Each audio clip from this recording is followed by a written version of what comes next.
Hi అండి, నేను మీ Pratima. Welcome back to our channel. ముందుగా మీకు అందరికీ ఉగాది శుభాకాంక్షలు అండి.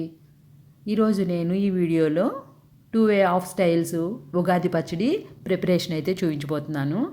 ఫస్ట్ ప్రిపరేషన్ అయితే అమ్మ దగ్గర నేర్చుకున్నానండి నేను. ఇది చాలా చాలా ఎమ్మీగా ఉంటుంది, చాలా టేస్టీగా ఉంటుంది, హెల్దీ కూడా. ఇది మా పిల్లలు అయితే చాలా లైక్ చేస్తారు దీన్ని.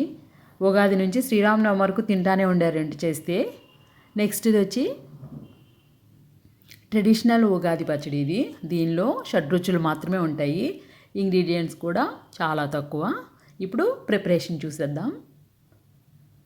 బయట నుంచి తెచ్చుకున్న వేప మండల నుండి ఉట్టి పువ్వులు మాత్రం సెపరేట్ చేసుకుని వాటిని అన్నిటిని ఒక చాట్లోకి వేసేసుకుని బాగా నలిపేస్తే పువ్వులు విడిపోతాయండి.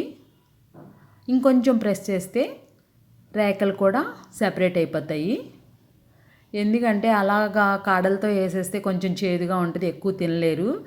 నేను ఇప్పుడు చూపించే ప్రిపరేషన్ అయితే చాలా టేస్టీగా ఉంటుంది. వగరోస్తే చాలు కదండి, మనకి హెల్త్కి మంచిది కదా. ఆ పెటల్స్ వేసుకుంటే సరిపోతుంది అనమాట. వాటిని నలిపేసిన తర్వాత అలా చెరిగేసుకుంటే మనకైతే కొంచెం తక్కువ క్వాంటిటీలోనే వస్తుంది, అయినా సరిపోతుంది. ఇప్పుడైతే ఇలా వచ్చినాయండి నేను రెడీ చేసుకున్నవి వేప పువ్వు రెక్కలు అనమాట ఇవి. ఇప్పుడు వీటిని మనం ఉగాది పచ్చడికి వాడుకోవచ్చు. ఫస్ట్ కొంచెం చింతపండు తీసుకుని చిన్న నిమ్మకాయ అంత తీసుకుని నానబెట్టుకుని ఉంచుకోవాలి 15 నిమిషాలు. అది పక్కన పెట్టుకుని ఒక బౌల్ తీసుకుని ప్రిపేర్ చేసుకుందాము వేప పచ్చడి. దానిలో కొద్దిగా వేపిన శనగపప్పు తీసుకున్నానండి. 3 టేబుల్ స్పూన్లు బెల్లం తీసుకున్నాను.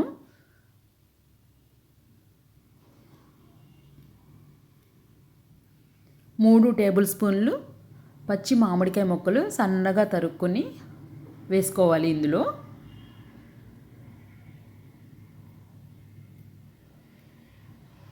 2 మీడియం సైజు అరటి పళ్ళని సన్నగా తీసుకుని అవి కూడా చిన్న చిన్న ముక్కలుగా కట్ చేసుకుని మొత్తం వీటినన్నిటిని ఒకసారి కలుపుకోవాలి.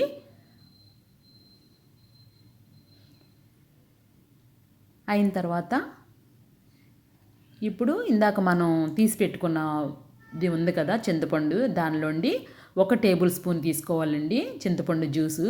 1 టేబుల్ స్పూను. 1 టేబుల్ స్పూన్ వేప రెక్కలది తీసుకోవాలి. 1/2 టీ స్పూను సాల్ట్ అండి. 1/2 teaspoon black pepper powder, నల్ల మిరియాల పొడి. 1 టేబుల్ స్పూన్ కొబ్బరి తురుము కూడా వేస్తాను, బాగుంటుందండి టేస్ట్. ఇవన్నీ వేసుకున్న తర్వాత 1 కప్ ఆఫ్ వాటర్ వేసుకోవాలి. ఇది 200 ml అనమాట. ఈ ఇంగ్రీడియంట్స్కి అన్నిటికీ ఆ వాటర్ అయితే సరిపోతుంది. ఇవన్నీ మొత్తం కలిపి తిప్పుకున్న తర్వాత ఏదైనా తక్కువైతే కొంచెం టేస్ట్ అడ్జస్ట్ చేసుకుంటే ఎంతో టేస్టీ ఉగాది పచ్చడి అయితే రెడీ అయిపోయిందండి. మీరు కూడా ఇలాగే ట్రై చేసి చూడండి. మీకు బాగా నచ్చినట్టయితే లైక్ చేసి మీ ఫ్రెండ్స్కి, రిలేటివ్స్కి షేర్ చేసి నా ఛానల్ సబ్స్క్రైబ్ చేసుకోండి. Thank you. ఇప్పుడు నెక్స్ట్ ప్రిపరేషన్ అండి. ఇది ట్రెడిషనల్ది అనమాట. ఇది దీనికి 150 ml అయితే వాటర్ తీసుకోవాలి. అన్నీ లో క్వాంటిటీయే చూపిస్తున్నానండి. 2 కూడా ఎక్కువ తీసుకోరు కదా, అంత లైక్ చేయరు, కొంచెం కొంచెమే తీసుకుంటారు. 1/2 teaspoon black pepper powder, 1/2 teaspoon salt అండి. 2 టేబుల్ స్పూన్లు పచ్చి మామిడికాయ ముక్కలు, ఇది కూడా అలాగే కట్ చేసుకుని కలుపుకోవాలి. అయిన తర్వాత 2 టీ స్పూన్లు చింతపండు గుజ్జండి. ఇందాక మనం రెడీ చేసి ఉంచుకున్నాం కదా, దీనికి కూడా 2 టేబుల్ స్పూన్లు బెల్లం అండి. చింతపండు టీ స్పూన్లు వేసుకోవాలి 2, బెల్లము టేబుల్ స్పూన్లు వేసుకోవాలి.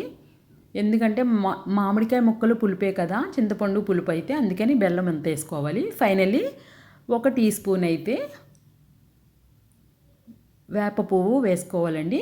ఇవన్నీ వేసి చక్కగా కలిపి తిప్పేసుకుంటే ఇది కూడా అంతేనండి, షడ్రుచులతో తయారైన శాస్త్రీయమైన ఉగాది పచ్చడి అయితే రెడీ అయిపోయిందండి. మీరు ఈ 2 స్టైల్స్ ట్రై చేసి చూడండి. మీకు ఏది బాగా వచ్చిందో నాతో కామెంట్ సెక్షన్లో షేర్ చేసుకోండి. Thank you for watching my video.